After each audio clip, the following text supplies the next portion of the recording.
ప్రియమైన మిత్రులారా, కవులారా, రచయితలారా, మీకందరికీ హృదయపూర్వక ఆహ్వానం పలుకుతున్నాను. నెలకొడుపు సాహిత్య సాంస్కృతిక వేది పక్షాన మీకందరికీ శుభాకాంక్షలు తెలియజేస్తూ సభకి ఆహ్వానం పలుకుతున్నాను.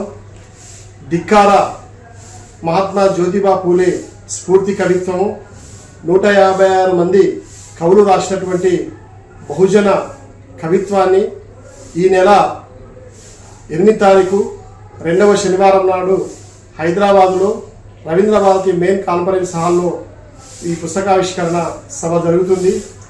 ఈ సభకు సభాధ్యక్షులుగా చరిత్ర పరిశోధకులు, విమర్శకులు, కవి డాక్టర్ సంగిశెట్టి శ్రీనివాస్ గారు ఈ సభకు సభాధ్యక్షత వహిస్తారు. ధిక్కార కవిత్వాన్ని మన ముఖ్య అతిథి ఉన్నత విద్యాశాఖ కార్యదర్శి, principal secretary doctor Burra Venkateswara garu ఈ ధిక్కార కవిత్వాన్ని ఆవిష్కరిస్తారు. సభకు విశిష్ట అతిథులుగా ఎమ్మెల్సీ, కేంద్ర సాహిత్య అకాడమీ అవార్డు గ్రహీత ప్రజాకవి గోరటి వెంకన్న గారు, అలాగే తెలంగాణ సాహిత్య అకాడమీ మాజీ అధ్యక్షులు జూలూరు గౌరీశంకర్ గారు, సుప్రసిద్ధ కవి విమర్శకులు జి లక్ష్మీ నరసయ్య గారు,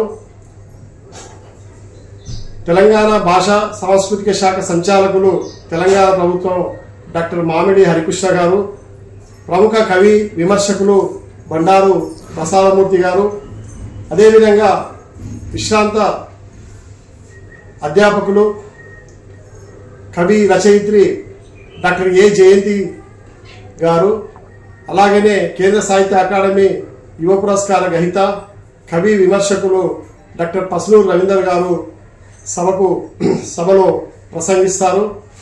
ఈ సభకు సమన్వయకర్తలుగా కందికొండ మోహన్ గారు, కల్వకూరు మద్దిరెడ్డి గారు, ఎదురేపల్లి కాశన గారు, ముచ్చర్ల దినకర్ గారు, కాజా తదితరులందరూ సభకు నిర్వాహకులుగా, సమన్వయకర్తలుగా సభను నడిపిస్తారు. సభకు ముందుగాల నెలకొడుపు సాహిత్య సాంస్కృతిక వేదిక ప్రధాన కార్యదర్శి పి వహీద్ ఖాన్ గారు సభను ఆహ్వానం పలుకుతారు.